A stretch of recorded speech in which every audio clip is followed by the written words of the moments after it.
मखनदीन के परिवार से, ये उनके भाई हैं, ये उनके वालिद मोहतरम हैं, ये उनके मामा जी हैं और ये मखनदीन की अहलिया हैं जो उनकी वाइफ हैं। और ये मखनदीन का छोटा सा बच्चा है, ये वालिद की आंखों में आंसू हैं और ये उनके भाई हैं जो इस वक्त गम और तकलीफ़ में हैं और वालिद रो रहे हैं। हकीकत क्या है ये जानने की कोशिश करना इंतहाई हम सब लोगों के लिए बहुत ज़रूरी था, और जब तक कि ये हकीकत में आपके सामने ना लाता तो शायद तब तक ये सच्चाई लोगों तक नहीं पहुंच सकती थी।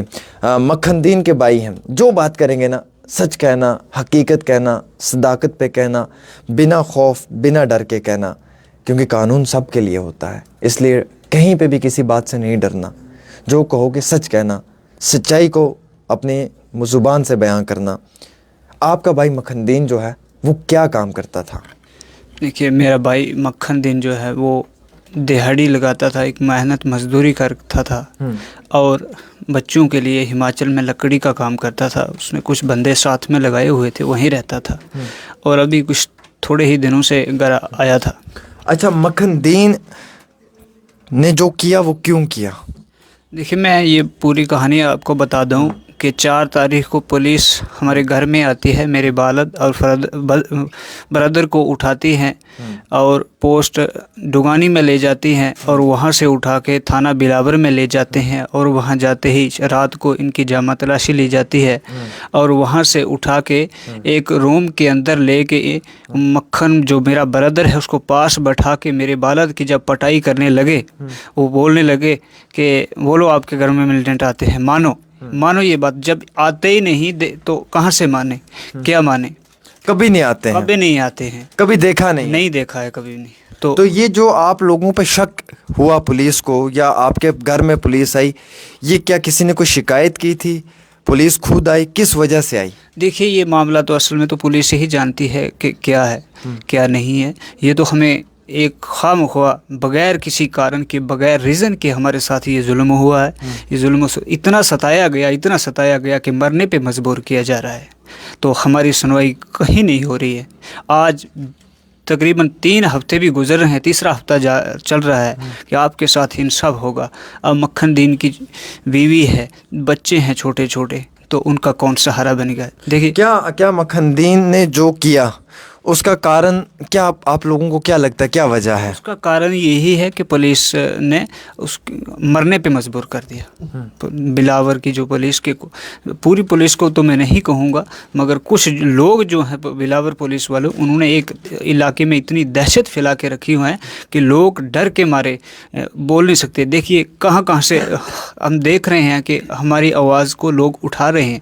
अब आपने देखा होगा कि लोही मलाहर के लोगों में से आपने शायद नहीं देखा कि कोई भी आज तक हमारी आवाज़ को नहीं उठा रहा है, क्योंकि वहाँ के लोगों को इतना डराया गया है, इतना सताया गया है। सैकड़ों तादाद में वहाँ से लोगों को सताया गया है। जे लाते हैं, थाने में बंद करते हैं। क्या काम करते हैं आप? जी कुछ नहीं, घर का ये माल मवेशी का काम करते हैं। अच्छा, मैंने जो पढ़ा था एक जगह में, वहाँ पे लिखा हुआ था कि OGW कुछ ऐसा बोल रहे थे कि ये मिलिटेंट के साथ मिला हुआ है, अंडरग्राउंड वर्कर है या ये है वो है। वो बात क्या है, वो ये क्यों कह रहे हैं? देखिए, ये कुछ नहीं है, ये सारा कुछ झूठ है। अगर वो OGW वर्कर होता तो पुलिस उसको छोड़ते नहीं।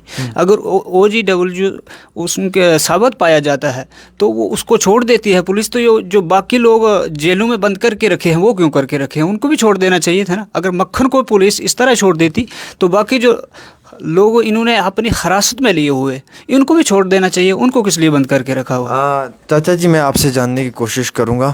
मुझे आप बताना, आपकी आंखों में आंसू भी हैं, रो रहे हैं आप। मैं ज़्यादा कुछ तो पूछूंगा नहीं, बस सिर्फ 1-2 बातें पूछूंगा मैं आपसे मुख्तसर सी, कि ये जो आप पे इल्ज़ाम लगाया गया है कि सर सब झूठा है जनाब। अच्छा, पहले मेरी माँ को मरा दिया, खुद जिस माँ ने मुझे जन्म दिया था, उन मेरे बेटे को मार दिया। मारने पर इतना मजबूर किया, इतना मारा हद कोला ज़्यादा। जब थाने ले गए मारने लगे तो मुझे कोल बैठा के मारते थे।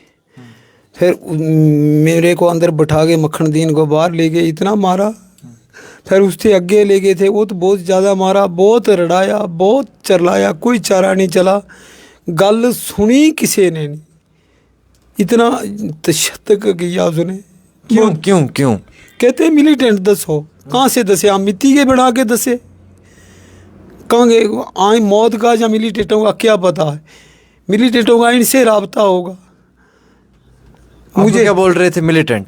मिलिटेंट दसो कहाँ दसे, हम कभी आए नहीं, कभी देखे ही नहीं, सुनते रहते हैं उस गांव में हमारे घर तक आज तक ना कोई मिलिटेंट आया, ना हमारा कोई मिलिटेंटों से लेना देना, ना कोई हमारा राबता मिलिटेंटों से है।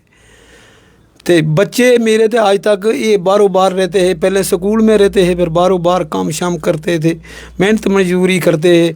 आपका मैंने एक जगह सुना था, आपने कहा भी था कि अगर मेरे पे कोई बात आ जाए मिलिटेंटों की तो फांसी लगा देना। बेशक चरवाहे पर गोली लगा देनी पूरे परिवार को, अगर मिलिटेंटों का कोई भी इल्ज़ाम। मुझे इतना खतरा जनाब, जहाँ मिलिटेंटों के साथ मिले हुए तो ये जहाँ कभी आगे से कोई करेंगे, आज के पीछे से कोई भी प्रूफ सबूत करेंगे, जब मुझे इतना भी खतरा है कि कुछ सामान नहीं लेके छूटे मेरे घर में या मेरे गांव में, तो मुझे कोई इल्ज़ाम लाएं, आज के पीछे का कोई इल्ज़ाम निकले, मेरे पूरे परिवार को चरवाहे पर लेके गोली लगा देनी। तो आप मुझे ये बताएं चाचा कि आप खुद क्या काम काज करते हैं? जिम्मेदारी करते हैं, माल बच्चों का काम करते हैं, बच्चे जो है मजदूरी करते हैं, हिमाचल में लकड़ी का काम करते हैं, दिहाड़ी लाते हैं। किसी के साथ कोई लेन देन नहीं? कोई किसी के साथ लेना देना नहीं, किसी से कोई राबता नहीं। तो ये जो हुआ आपकी नज़रों के सामने हुआ, अचानक से ये सब हुआ, कोई से उससे बोला ना, सारा कुछ मार मार के मनवा लिया उससे, तो उसने फिर समझ लिया कि मुझे अनगिनते नंबर नहीं है, उसने सारा कुछ मना था कि पाकिस्तान के नंबर भी है, फिर मार मार के गुलवाते थे ना। तो उसके बाद उसने पक्का पता है कि हूँ मुझे ही छोड़ेगे नहीं, मैं सारा कुछ मन्या। उसने फ़ोन पर भी बात की कि मैं सारा कुछ मान के आया हूँ, मेरे पास ना हान गिनते नंबर हैं, ना मेरा किसी से राबता है, तो मुझे ज़्यादा मारेंगे। वीडियो में देख लेना, उसकी वीडियो उसने जाती बारी आखिरी बारी बनाई। मैं उसे महरूम की कसम खाता हूँ, अपनी माँ महरूम की कसम खाता हूँ, कभी हमारा मिलिटेंट से कोई लेना देना कोई राबता नहीं। आप लोग चाहते हैं कि इस मामले में पूरी तहकीकात हो? बेशक मैं यही चाहता हूँ कि जैसा मेरे साथ हुआ ऐसा ही उनके साथ होना चाहिए, जो मेरे जुल्मी हैं, जो मेरे गुनहगार हैं, पुलिस वाले शफ़ी और लक्की। अगर डॉक्टर रमेश पर नहीं होता, तालब भाई ना होता, तो हमारी आवाज़ उठाने वाला कोई नहीं था। आज हम आम लोगों तक पहुँचाए, उन दो शख्सों की ये उनका काम है, नहीं तो हम आपको कैसे जानते, आप भी नहीं जानते होते। अच्छा, एक बात तो ये भी है कि जैसे ये कहा कि मखनदीन के ऊपर इल्ज़ाम लगाए, या फिर उन्होंने कहा कि इनका कुछ लेना देना है, तो क्या आप लोग ये चाहते हैं कि पूरे नंबरों की छानबीन हो, तहकीकात? 5 फ़ोन उन्हीं के पास है, थाने वाले के। पहले भी उन्हें फ़ोन ले गए हैं, कुछ दिन जून महीने में 3-4 महीने के बाद मिले हैं फ़ोन पूरे। अच्छा, तो मुझे ये बताएं, जब जून में लेके गए 3-4 महीने के बाद फ़ोन मिला तो कुछ पता चला फ़ोन में था? कुछ नहीं, फिर ले आके फ़ोन दे दिए हमें, कुछ नहीं बोला, कख नहीं बोला, ले आके तो फ़ोन दे दिया हमें। थाना से मुंशी ने फ़ोन किया कि अपने फ़ोन ले जाओ, लड़का पे ज़्यादा फ़ोन दे दिए। इससे पहले भी होता था? वही अब जिस दिन की मेरी माँ का ये काउंटर हुआ है, मुझे बुलाते रहते हैं, मगर मेरे बच्चे का नाम कितने नहीं आया अभी। ये इस बारी चान के चुका पुलिस ने, पता नहीं किसी से क्या अनपरमिशन ली, या कोई अनपरमिशन देता होगा। तो आप क्या कहना चाहेंगे जनाब? देखिए, मैं यही कहना चाहता हूँ कि जो मक्खन के कातली हैं, जिन्होंने ये मैं एक सीधा कहूँ कि उन्होंने एक हत्या की है, उनको सज़ा मिलनी चाहिए। आप चाहते हैं कि इसमें जुडिशियल इंक्वायरी हो? बिल्कुल होनी चाहिए, इंक्वायरी होनी चाहिए, उनके खिलाफ सख्त से सख्त कार्रवाई होनी चाहिए।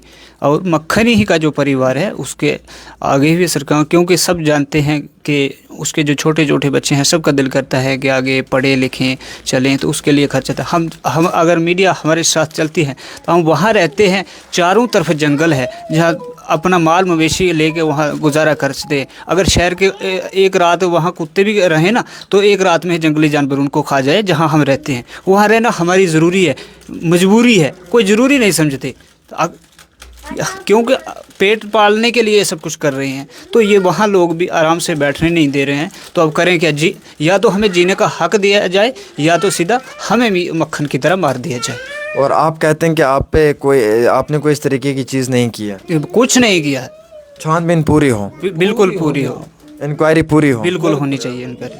देखिए जी, मक्खन के परिवार के लोग हैं, ये कहते हैं कि अगर हमारी कहीं पे भी कोई गलती है और हमें कहीं पे भी गलत पाया जाता है तो हम पे कार्रवाई होनी चाहिए, और अगर हम बेकसूर हैं और हमारा कोई किसी से लेन देन नहीं है, हमारी किसी के साथ कोई इन्वॉल्वमेंट नहीं है और हम किसी लीगल एक्टिविटी में इन्वॉल्व नहीं है, तो इस मामले में जुडिशल इंक्वायरी प्रॉपर तरीके से होनी चाहिए और इंक्वायरी जो है वो बड़े पैमाने पे होनी चाहिए। और ये कहते हैं कि अगर हमारी किसी के साथ कोई इन्वॉल्वमेंट नहीं है तो हमें मुकम्मल तौर पे इंसाफ मिलना चाहिए।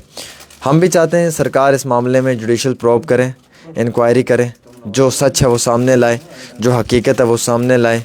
और अगर फैमिली का ये दावा है और फैमिली अगर ये क्लेम कर रही है तो इस अहल खाना की बात क्यों सुना जाए। भाई की आंखों में आंसू, वालिद रो रहे हैं, नौजवान लड़का इस दुनिया से गया है, तकलीफ़ तो किसको नहीं होती है जिसके घर में से जवान बेटा चला जाए।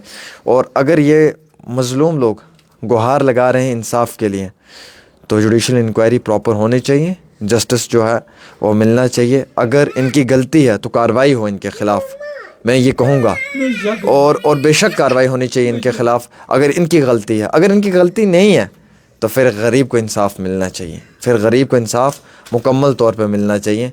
और फ़िलहाल के तौर के ऊपर ये इंटरव्यू पहुंचाने का मकसद सिर्फ इतना था कि आप लोगों तक कुछ फैक्ट्स, कुछ हकीकत, कुछ रियलिटीज़ जो हैं वो फैमिली की तरफ से भी पहुंचाई जाए, क्योंकि फैमिली का भी दावा जो है वो आप तक पहुंचाना इंतहाई बहुत ज़रूरी है। एक छोटी सी रिपोर्ट आमिर के साथ।